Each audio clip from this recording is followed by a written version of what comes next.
بسم اللہ الرحمن الرحیم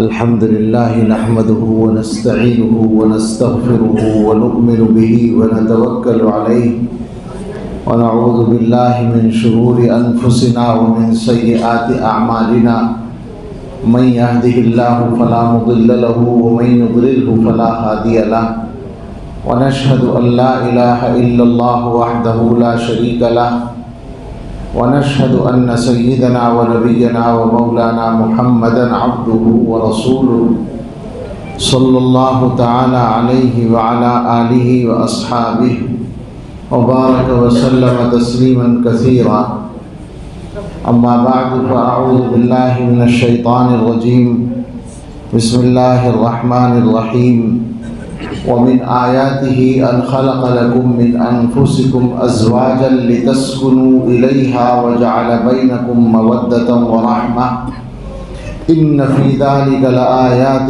لقوم يتفكرون صدق الله العظيم قال رسول الله صلى الله عليه وسلم إن أعظم النكاح بركة أيسره مؤونة أو كما قال عليه الصلاة والسلام سبحان ربك رب العزة عما يصفون وسلام على المرسلين والحمد لله رب العالمين اللهم صل على سيدنا محمد وعلى آل سيدنا محمد وبارك وسلم اللهم صل على سيدنا محمد وعلى آل سيدنا محمد وبارك وسلم اللهم صل على سيدنا محمد وعلى آل سيدنا محمد وبارك وسلم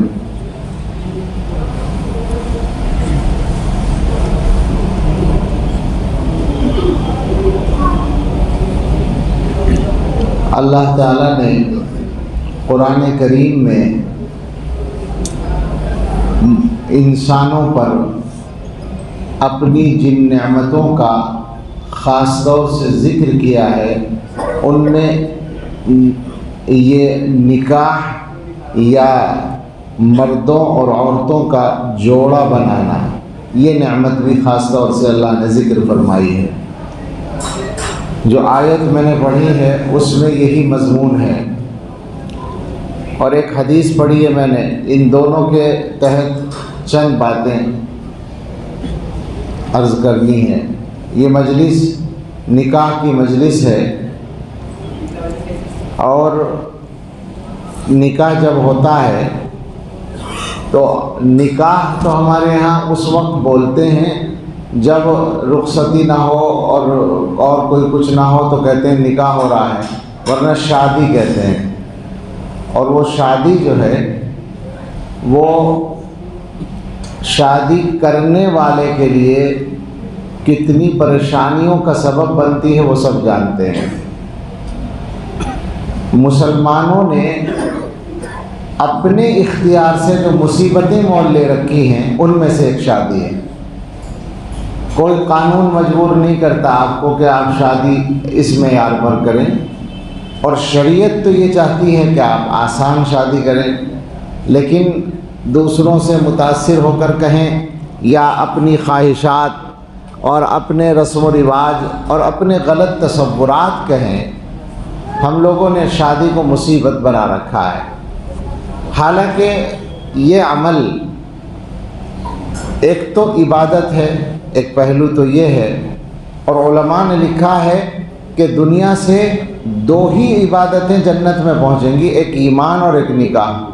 نماز نہیں ہوگی جنت میں، روزہ نہیں ہوگا جنت میں، حج نہیں ہوگا جنت میں، زکوٰۃ نہیں ہوگی جنت میں، اتنی بڑی بڑی عبادتیں جنت میں نہیں ہوں گی۔ ایک تو ایمان ہوگا اور ایک نکاح ہوگا، ایسی عبادت ہے نکاح۔ اور گویا دوسرا پہلو اس کا یہ ہے کہ یہ ایک ذمہ داری پوری کرنے کی کوشش ہے اور اپنی ایک ضرورت پوری کرنا ہے۔ تو ان دونوں کا تقاضا یہ ہے کہ مسلمانوں کی شادیاں آسان ہوں۔ آسان کی بات ہم کر رہے ہیں۔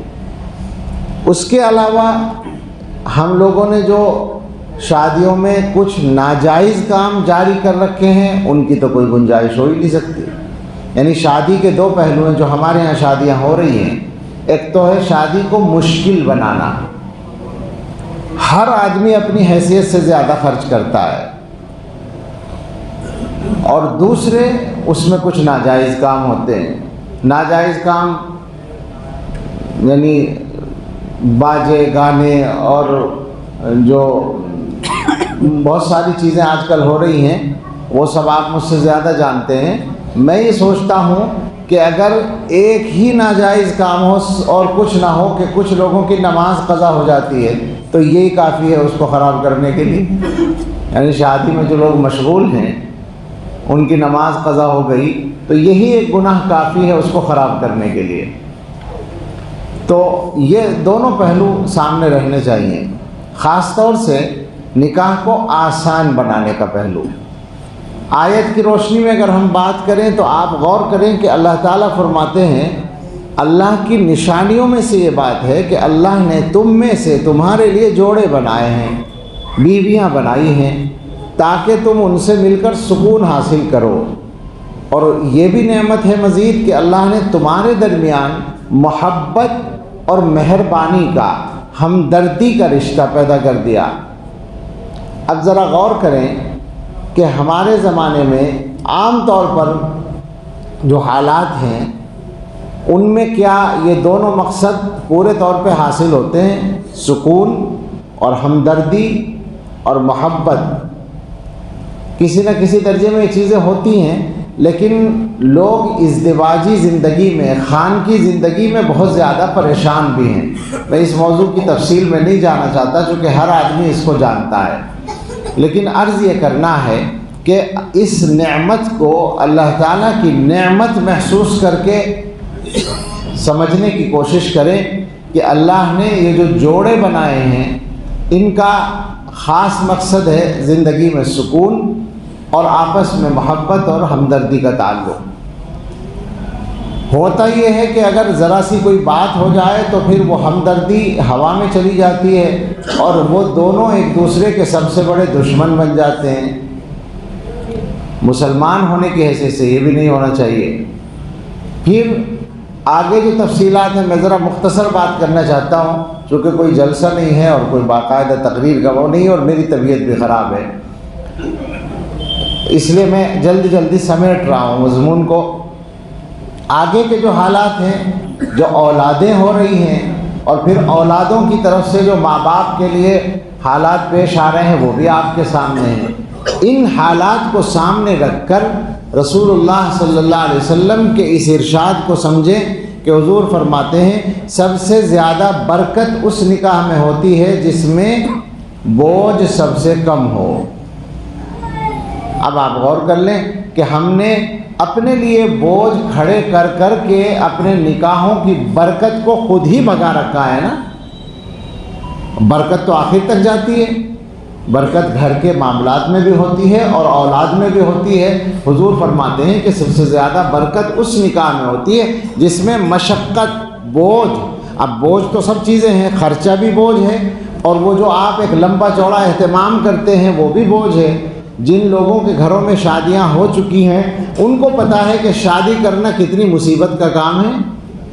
کتنے مہینے پہلے سے آدمی کی زندگی کی روٹین بدل جاتی ہے، معمولات بدل جاتے ہیں، ایمرجنسی انداز میں اس کو کام کرنا پڑتا ہے جو تقریبات ہم لوگ کر رہے ہیں، اور پھر کتنا بڑا خرچ ہوتا ہے، اور پھر اس کے نتیجے میں عام آدمی، درمیانی آدمی، مڈل کلاس جس کو آپ کہتے ہیں، وہ سالوں کے لیے قرضے کے بوجھ میں دب جاتا ہے۔ اس سے بڑا بوجھ کیا ہوگا؟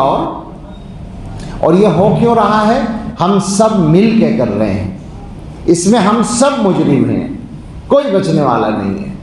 اس لیے کہ وہ جو اپنی حیثیت سے زیادہ خرچ کر رہا ہے ایک آدمی، وہ ماحول اور معاشرے کے دباؤ میں کر رہا ہے۔ اسے پتہ ہے کہ اگر نہیں کرے گا تو لڑائیاں ہوں گی، شکایتیں ہوں گی، اگر وہ لمبی چوڑی دعوت نہیں کرے گا تو شکایتیں ہوں گی، اگر وہ بیٹی کو اپنی حیثیت سے زیادہ جہیز نہیں دے گا تو بیٹی کی زندگی اجیرن ہوگی، اور اجیرن کرنے والے کون لوگ ہیں؟ یہی مسلمان ہیں، ہم ہی لوگ ہیں، ہمارے گھر ہیں۔ یہ لمبی لمبی داڑھیوں والے لوگ ہیں، یہ کرتے پاجامے ٹوپی پہننے والے لوگ ہیں، یہ اپنے آپ کو شریف کہلانے والے لوگ ہیں، یہی سب ہیں جو پریشان کرتے ہیں ایسی بچیوں کو جن کو جہیز کم ملتا ہے۔ کیا ہو رہا ہے آخر یہ؟ دوسروں کے ظلم کی شکایت کیوں کرتے ہیں؟ ہم تو خود اپنے آپس میں کمزوروں پر ظلم کر رہے ہیں۔ یہ گھروں میں بیٹھی ہوئی عورتیں جن کے غلام بنے ہوئے ہیں شوہر، یہ ظلم کرتی ہیں ساس بن کر ان بچیوں پر جن کے جہیز کم ہوتے ہیں۔ تو مجھے بتائیں اس میں سے کون سی مصیبت ہے جو کہیں اور سے آئی ہے، خود ہم نے پیدا کی یا نہیں؟ اس کو سوچنے کی ضرورت ہے۔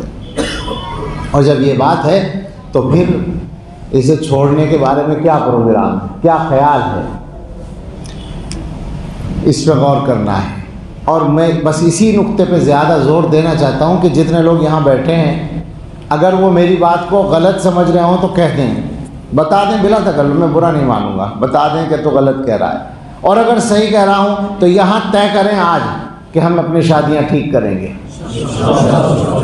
جو پیسے والے ہیں وہ سب سے پہلے وعدہ کریں، آج کی جو شادی ہو رہی ہے میں بہت زیادہ اعتماد کے ساتھ اسی لیے بات کر رہا ہوں کہ یہ آج کی شادی اسی طرح ہو رہی ہے جیسے مسلمان کی شادی ہونی چاہیے۔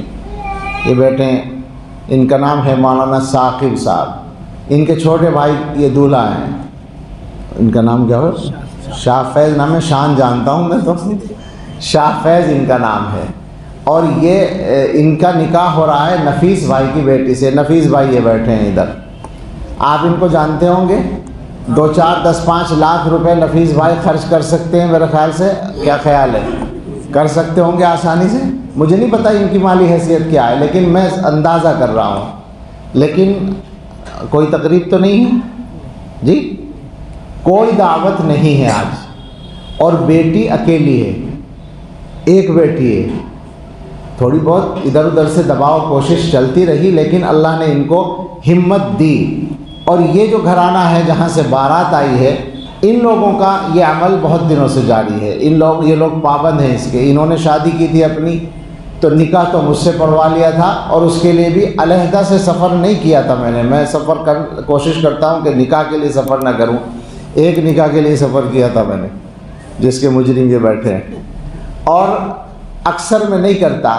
میں عمرے کے لیے جا رہا تھا تو مسجد فیض الہی میں رک کر ان کا نکاح پڑھا دیا، میں چلا گیا، اور انہوں نے اپنا ولیمہ مسجد میں کیا، یعنی ولیمے کا کھانا ہی مسجد میں کھلایا، تھوڑے سے لوگوں کو بلایا۔ اصل مسئلہ یہ نہیں کہ مسجد میں کھلایا، اصل مسئلہ یہ کہ مسجد میں کتنے لوگ آئیں گے، کتنا بڑا اہتمام ہوگا، مختصر سا کام کیا۔ اب ان کے والد، اس وقت ان کے والد حیات تھے، اللہ ان کی مغفرت فرمائے، انہوں نے ظاہر راستہ دکھایا۔ اب وہ چلے گئے ہیں، اب بڑے بھائی اپنے چھوٹے بھائی کی بارات لے کر آئے ہیں، تو بارات یہی ہے جو آپ نے دیکھا نا، اٹھ کے آئے تھے 4 5 لوگ، یہ بارات تھی، اور نفیس بھائی کے یہاں یہ بارات آئی ہے، اور ان کے ہاں کوئی دعوت آج نہیں ہے۔ ہمیں تو ملے گا شاید کچھ کھانے والے، میری وجہ سے کھانا بنے گا یا بنا ہے، اور میری وجہ سے جو لوگ یہاں جمع ہیں، دولہا کی وجہ سے نہیں، یہ میں پہلے ہی بتا رہا ہوں۔ جو کھانا کوئی بھی کھائے گا وہ اس لیے کھائے گا کہ میں آیا ہوں، میری وجہ سے کچھ لوگ آئے ہیں، شادی کی وجہ سے کھانا نہیں ہے۔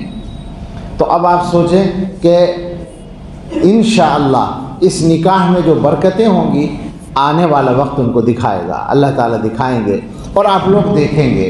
تو ہمت کر لیں، تھوڑی سی ہمت کی ضرورت ہے، کچھ لوگوں کی شکایتوں کو جھیلنے کی تھوڑی سی ہمت چاہیے اور کچھ نہیں۔ اور آپ غور کریں کہ ایک انسان کو راضی کرنے کے لیے اللہ کو ناراض کرنے کی قیمت تو بہت خراب قیمت ہے، بہت خطرناک قیمت ہے نا یہ تو، کہ اللہ کو ناراض کریں آپ بندوں کو راضی کرنے کے لیے، اس کی کوئی گنجائش نہیں ہے۔ تو اس لیے کوشش کریں، ارادہ کریں، ہمت کریں، اور اپنے گھروں پر محنت کریں۔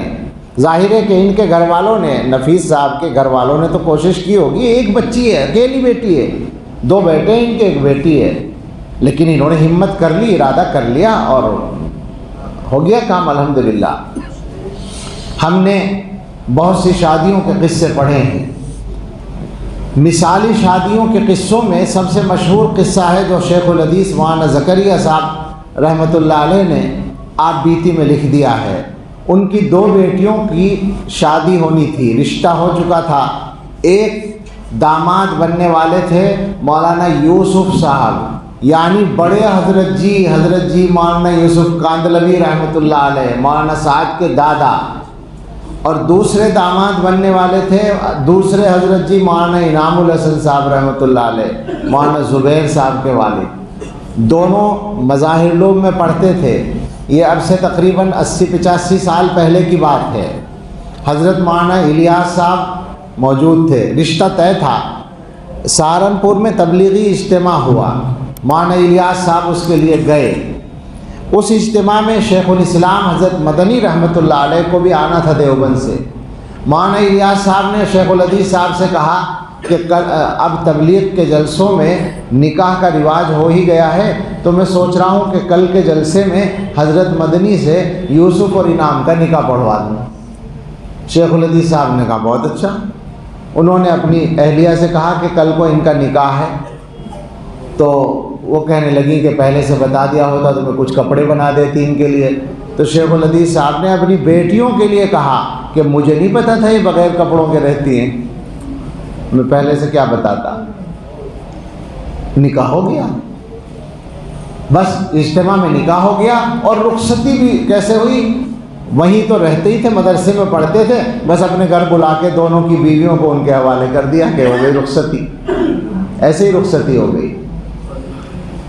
اب آپ بتائیں مجھے، رشتہ دار تو ناراض ہوئے اس زمانے میں، ظاہر ہے کہ شیخ الحدیث مولانا زکریا صاحب رحمۃ اللہ علیہ ایک طرح سے جوان ہی تھے، 50 کے آس پاس ان کی عمر ہوگی، تو بہت سے رشتہ داروں میں ان سے بڑی عمر کے بھی لوگ ہوں گے۔ کاندھلے کے اندر بڑی شکایتیں ہوئیں کہ صاحب ناک کٹوا دی اور ایسے شادی کر دی جیسے فقیر کرتے ہیں، اور ایسا کر دیا ویسا کر دیا، بڑی شکایتیں ہوئیں، لیکن کسی نے کیا بگاڑ لیا۔ اور اس کے بعد آپ مجھے بتائیں کہ برکت کتنی ہوئی، ان شادیوں کی برکت تو ساری دنیا دیکھ رہی ہے نا۔ تو یہ ہمارے سامنے نمونے ہیں، مثالیں ہیں۔ ہمارے حضرت ایک سنایا کرتے ہیں، پاکستان میں قاری رحیم بخش صاحب تھے، قرات کے بڑے عالم، قاری فتح محمد اور قاری رحیم بخش، دو بڑے نام ہیں اس گزشتہ صدی میں۔ تو قاری رحیم بخش صاحب کی بیٹی کا ایک قاری صاحب سے نکاح ہو گیا تھا، نکاح کر دیا تھا، رخصتی نہیں ہوئی تھی۔ اچانک قاری صاحب کا ارادہ ہو گیا سفر حج کا، کسی نے ان کو پیشکش کی کہ آپ اور آپ کی اہلیہ حج کو چلے جائیں۔ اب بیٹی اکیلی تھی گھر میں، تو اس کو کس پر چھوڑ کر جائیں، تو یہ سوچا کہ اس کی رخصتی کر دو۔ تو اب آپ سنیں رخصتی کیسے ہوئی۔ اپنے داماد کو خط لکھا، وہ قاری صاحب جو داماد تھے وہ کسی مدرسے میں پڑھا رہے تھے، ان کو خط لکھا کہ ہمارا حج کو جانے کا ارادہ ہے، اور ہم چاہتے ہیں کہ تمہاری بیوی کو رخصت کر دیں، اور ہم ریل سے کراچی پہنچیں گے فلاں تاریخ کو، راستے میں تمہارا اسٹیشن پڑے گا تو ہم تمہاری بیوی کو ساتھ لے کے آ جائیں گے، اسے لے جائیے اسٹیشن سے۔ سمجھ رہے ہیں آپ؟ ایسے ہی کیا، ایک چھوٹے سے بکس میں اس کے کپڑے رکھ لیے اور بیٹی کو ساتھ لیا، ریل میں بٹھا لیا، اور راستے میں اسٹیشن آیا تو داماد کے ہاتھ میں ہاتھ پکڑا دیا کہ لو جی ہو گئی رخصتی۔ اور پھر برکت میں آپ کو بتاؤں، وہ میں نے دیکھ لی۔ ہوا یہ کہ ملیشیا میں کسی نے بتایا کہ قاری رحیم بخش صاحب کے نواسے آپ لوگوں سے ملنا چاہتے ہیں، دیوبند والوں سے۔ وہ آ گئے ملنے کے لیے۔ پتہ یہ چلا کہ قرآن کے کچھ ادارے ان کی نگرانی میں چلتے ہیں، اور یہ ملیشیا آتے رہتے ہیں، حضرت کی مجلس کی وجہ سے ملنے آ گئے۔ تو میں نے ان سے کہا کہ بھئی حضرت نے یہ قصہ سنایا تھا کہ قاری رحیم بخش صاحب کی بیٹی کی رخصتی ایسے ہوئی تھی، تو کیا وہ تمہاری والدہ تھیں؟ اس نے کہا جی میری والدہ تھیں۔ اور مزید اس نے بتایا کہ میرے والد جو والدہ کو اسٹیشن سے لے کے آئے تھے وہ سائیکل پہ بٹھا کے لائے تھے، ان کے پاس سواری کا انتظام بھی نہیں تھا، سائیکل تھی، سائیکل پہ پیچھے بٹھا کے اپنی دلہن کو رخصتی کے وقت وہ لے کر گئے تھے۔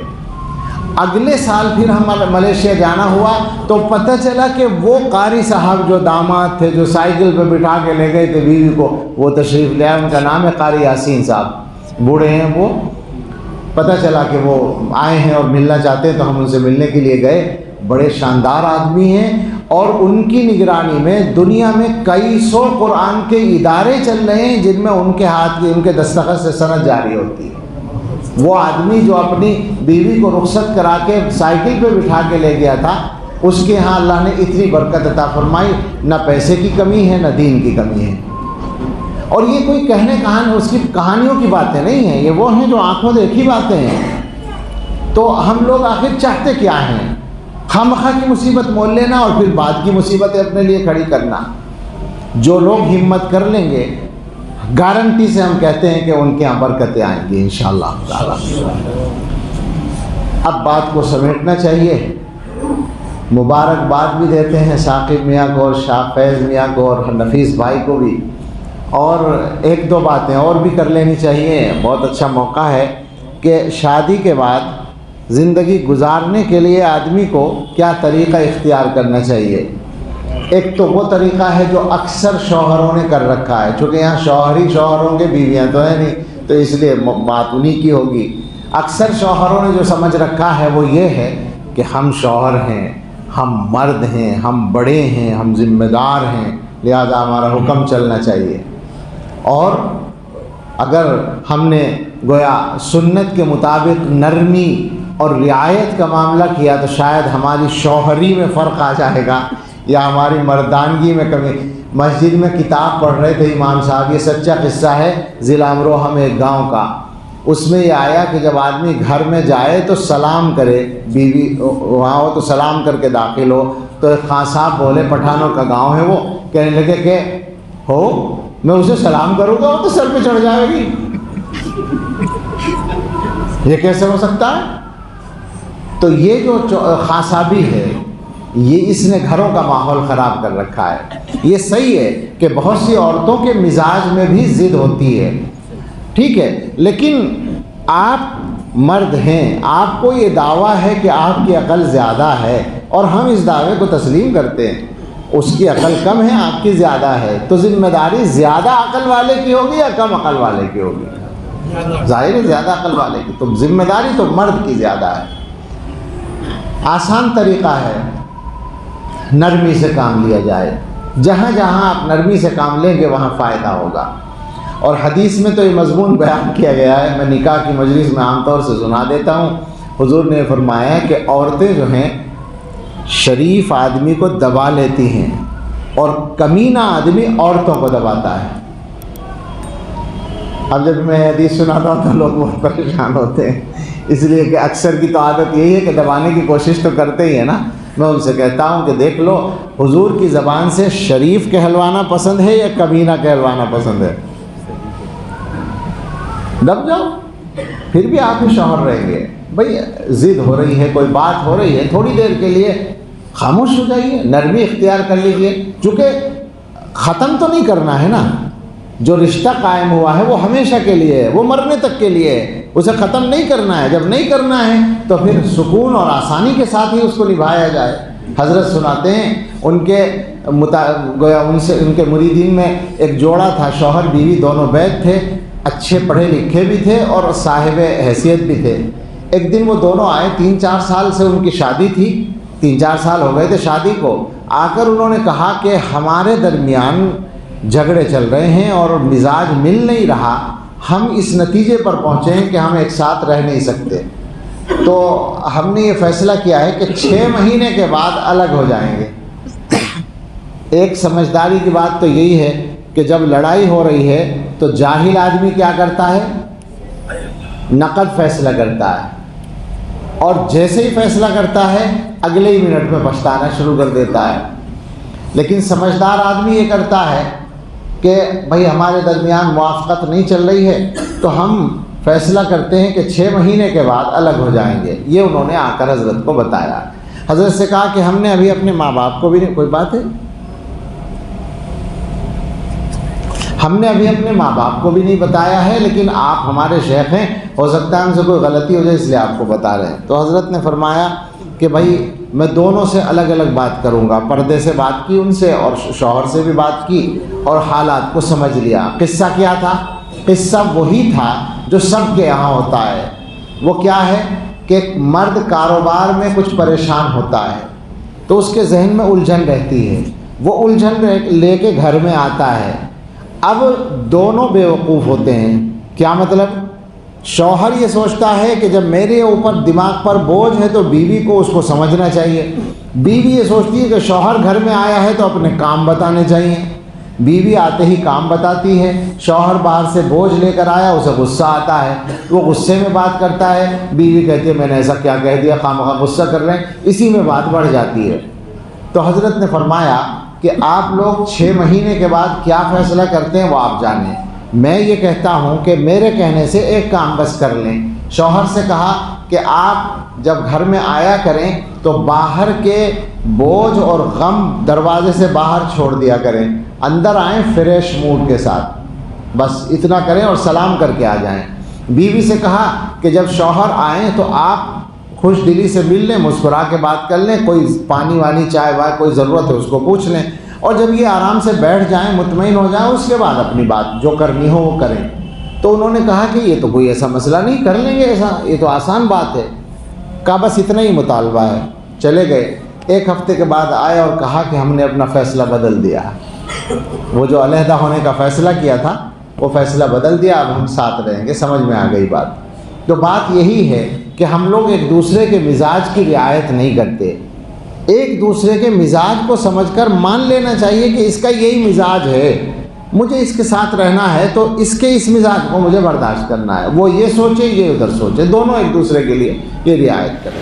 تو غلط تصور ہے، بعض لوگ تو زیادہ مہر کو اچھا سمجھتے آئے ہیں ہمیشہ سے، اور بعض لوگ زیادہ سادگی اختیار کر کے بہت تھوڑا مہر باندھنے لگے ہیں۔ آج کل میں نے دیکھا ہے بعض علاقوں میں اس زمانے میں 3000 اور 5000 مہر باندھ رہے ہیں، تو 5000 میں تو ایک دن کا کھانا نہیں بیٹھ جاتا ہے، 10-5 مہمان آ جائے، 10-5 کے 2-4 ہی آ جائے، تو وہ کم ہے۔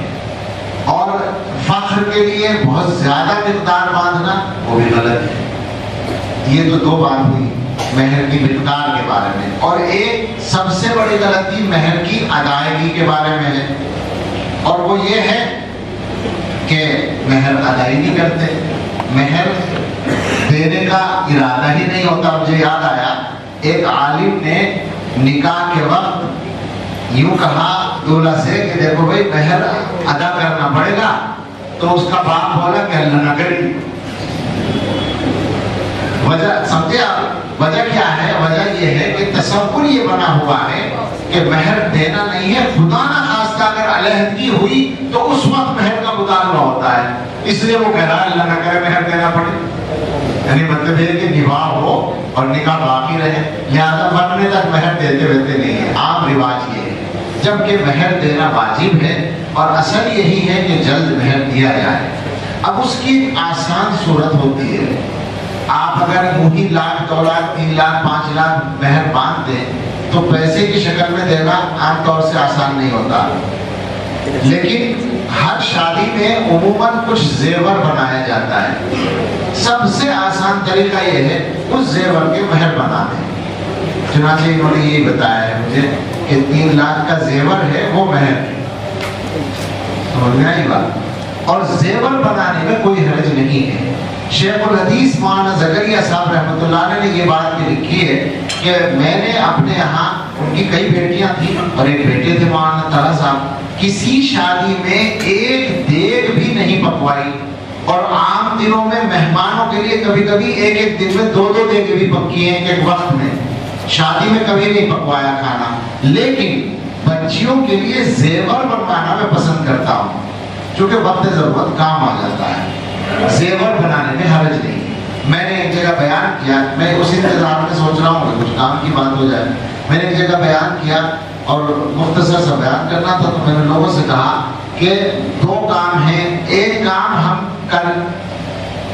جو ہمیں کرنا چاہیے وہ نہیں کرتے ہیں، اور جو نہیں کرنا چاہیے وہ کرتے ہیں۔ شادیوں میں، شادی کے سلسلے میں دیکھا جائے تو مہر ادا بھی نہیں کرتے اور پیسہ غیر ضروری کام میں خرچ کرتے ہیں۔ وہ جو شادیوں میں دعوتیں ہیں جو فخر کے لیے ہیں، صرف فخر کے لیے، یا اس وجہ سے کہ قرضہ ہے، دوسرے کی دعوت کھا رکھی ہے تو ہمیں بھی کھلانی ہے، یہی ہے نا دعوت جو اصل ہوتی ہے وہ اس وجہ سے ہوتی ہے کہ ہمیں بھی سب کے یہاں کھایا، ہمیں بھی کھلانا ہے۔ آپ مجھے ایمانداری سے بتائیں یہ کیا جائز بات ہے؟ کسی آدمی کو اس نیت سے کھلانا کہ اس کے بدلے میں یہ مجھے کھلائے، یہ اسلامی طریقہ ہے؟ بدترین بات ہے. ہم لوگ سمجھتے ہیں کہ ضروری کام ہے. تو خیر وہ جو دعوتیں ہیں جن کی کا معیار اب ایسا ہوتا جا رہا ہے کہ خالی کھانے میں 10-10 لاکھ اور پنڈال میں 10 لاکھ پنڈال جو لیے جا رہے ہیں اس سے بھی زیادہ جو شادی ہال لیے جا رہے ہیں وہ ایک عام آدمی کے یہاں بھی 1-2 لاکھ کا پنڈال اور شادی ہال تو عام جگہوں پر لیا جا رہا ہے اور 10 لاکھ 15 لاکھ 20 لاکھ 25 لاکھ کے شادی ہال لیے جا رہے ہیں. وہاں جو خرچہ ہو رہا ہے وہ بالکل بیکار ہے. اس کے بجائے آپ بچوں کے لیے اگر اللہ نے آپ کو دیا ہے بچوں کے لیے زیور بنائیے, اس میں کیا حرج کی بات ہے. لوگوں کے یہاں زیور کو مہر بنانے میں جو رکاوٹ ہے وہ بھی میں بتا دوں. وہ رکاوٹ یہ ہے کہ جب مہر بنا دیں گے تو دلہن مالک بن جائے گی مہر کی, اس کی زیور کی, وہ اسی کا ہو جائے گا. تو بھائی تمہیں کیا پریشانی ہے, وہ تمہارے گھر میں تو رہے گی, کہیں اور تھوڑی لے کے جائے گی. نہیں بنا تو کیا پریشانی, اس کا تو حق ہے وہ, یعنی لازم ہے کہ اسے دینا ہے, مہر دینا ہے. یہ آپ کی مرضی ہے, آپ 1 لاکھ کا مہر دے دیں, 2 لاکھ دے دیں, 50,000 دے دیں. اور وہ زیور جو بنایا ہے اس کی شکل میں دینے سے آسانی یہ ہے کہ نقد ادا ہو جائے گا, ادھار نہیں رہے گا. اس کی ضرور کوشش کیا کریں کہ مہر کے سلسلے میں بھی جو رواج چل رہا ہے اس کی اصلاح ہو جائے.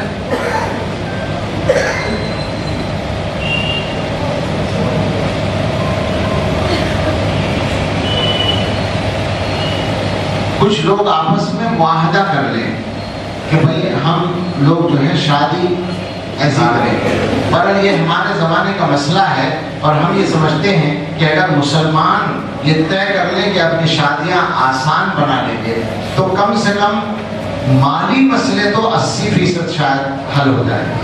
یہ جو مصیبت بنی ہوئی ہے زندگی, روزانہ کی ضروریات کے لیے تو تقریباً ہر آدمی کی آمدنی کافی ہو جاتی ہے, اس کے لیے مصیبت ہوتی ہیں یہ شادیاں جن کو ہم نے اپنے اختیار سے مشکل بنا رکھا ہے. اور آپ یقین کریں شادی آسان بنائیں گے تو اللہ بھی راضی, اللہ کے بندے بھی وقتی طور پر چاہے شکایت کریں بعد میں وہ بھی خوش ہوں گے اور دنیا اور آخرت میں فائدے حاصل ہوں گے. اللہ تعالی ہم سب کو شریعت و سنت کے مطابق نکاح کرنے کی توفیق عطا فرمائے, اور جو نکاح ہونے جا رہا ہے اس میں اللہ دنیا اور آخرت کی برکتیں مقدر فرمائے. آمین. وآخر دعوانا ونستغفره ونؤمن به ونتوکل علیہ ونعوذ باللہ من شرور انفسنا ومن سیئات اعمالنا من یهده اللہ فلا مضل له ومن یضلل فلا هادی له ونشهد ان لا اله الا اللہ وحده لا شریک له ونشهد ان سیدنا اما بعد فاعوذ باللہ من الشیطان الرجیم. بسم اللہ الرحمن الرحیم. یا ایها الناس اتقوا ربکم الذی خلقکم من نفس واحدۃ وخلق منها زوجها وبث منهما رجالا كثيرا ونساء واتقوا الله الذي تساءلون به والأرحام إن الله كان عليكم رقيبا. يا أيها الذين آمنوا اتقوا الله حق تقاته ولا تموتن إلا وأنتم مسلمون. يا أيها الذين آمنوا اتقوا الله وقولوا قولا سديدا يصلح لكم أعمالكم ويغفر لكم ذنوبكم ومن يطع الله ورسوله فقد فاز فوزا عظيما. صدق الله العظيم. قال رسول الله صلى الله عليه وسلم النكاح من سنتي وفي روايات أخرى ومن رغب عن سنتي فليس مني أو كما قال عليه الصلاة والسلام. شاہ فیصل نفیس صاحب کی بیٹی رافعہ اور ندا کا نکاح میں نے آپ سے 3 لاکھ مہر بصورت زیور کی عوض کیا, آپ نے قبول کیا. بارک اللہ لکم وجمع بینکم بالخیر. الحمدللہ رب العالمین والصلاة والسلام علی سیدنا محمد وآلہ واصحابہ اجمعین. ربنا آتنا فی الدنیا حسنة وفی الآخرة حسنة وقنا عذاب النار. ربنا هب لنا من ازواجنا وذرياتنا قرة اعين واجعلنا للمتقين اماما. اے اللہ ہم سب کے گناہ معاف فرما دیجیے. اے اللہ اس نکاح میں دنیا اور آخرت کی خیر و برکت و سعادت مقدر فرما دیجیے.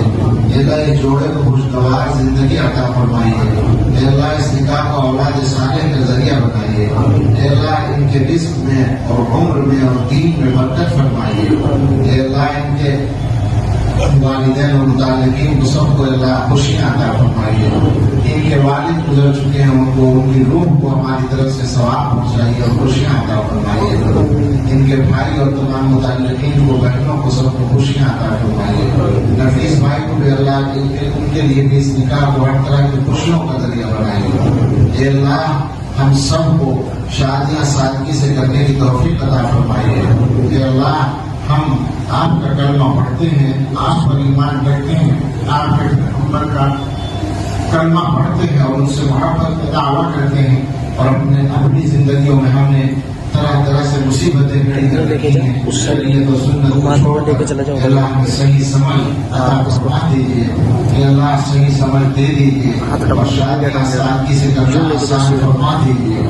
اے اللہ ہم سب کو ہماری اولادوں کی طرف سے خوشیاں عطا فرمائیے. اولادوں کے سلسلے میں ہم سب کی اچھی تمنائیں پوری فرمائیے. اے اللہ ہمارے گھروں میں خوشگوار زندگی عطا فرمائیے. اے اللہ ہماری اولادوں کو خوشگوار زندگی عطا فرمائیے. اے اللہ ہم سب کے اور ہمارے بچوں اور منسلوں کے اور تمام متعلقین کے رزق میں اور عمر میں اور علم میں اور عمل میں اور دین میں برکت فرمائیے. اے اللہ اس پورے مجمع میں جو لوگ بھی کوئی ضرورت دل میں لیے ہوئے ہیں، کوئی تمنا ہے، اے اللہ آسانی سے پوری فرما دیجیے. اے اللہ ہمارے کاموں کی رکاوٹیں دور فرما دیجیے. اے اللہ یہاں مدرسے میں بیٹھے ہیں، مدرسے کی مسجد میں بیٹھے ہیں، اے اللہ اس مدرسے اور مسجد کو آباد رکھیے. اے اللہ اس کو تعلیم و تربیت سے، ذکر و تلاوت سے، عبادت سے، دین کی اشاعت سے اے اللہ آباد فرمائیے اور امت کے لیے نافع بنائیے. مدرسے کے ذمہ داروں کی مدد فرمائیے، ان کے اپنے ذاتی کاموں میں بھی اور مدرسے کے کاموں میں بھی مدد فرمائیے. اے اللہ ہم سب آپ کے محتاج ہیں اور ہر قدم پر آپ کی مدد اور توفیق کی ہمیں ضرورت ہے. اے اللہ ہمیں پھسلنے سے محفوظ رکھیے، غلط راستے پر جانے سے محفوظ رکھیے. اے اللہ اس پوری مجلس میں ہر شخص کے دل پر رحمت کی نظر ڈال دیجیے. اے اللہ ہمارے گھروں کے معاملات آسان فرما دیجیے. اے اللہ اہل ایمان کے کاموں میں، کاروباروں میں جو رکاوٹیں کھڑی کی جاتے ہیں، اے اللہ حفاظت فرما دیجیے اور مدد فرما دیجیے اور بدخواہوں کو نامراد دیجیے. اے اللہ ہم سب کو، ہمارے گھروں میں متعلقین کو، سب لوگوں کو صحت عطا فرمائیے، بیماریاں دور فرمائیے. اے اللہ دین کے لیے اور اپنی رضا کے کاموں کے لیے قوت عطا فرمائیے. ہم سب کی اچھی تمنائیں پوری فرمائیے. اے اللہ ہم سب سے راضی ہو جائیے اور ہمارا انجام بہتر فرمائیے. ربنا تقبل منا انك انت السميع العليم وتب علينا انك انت التواب الرحيم. وصلى الله على النبي الكريم وعلى اله وصحبه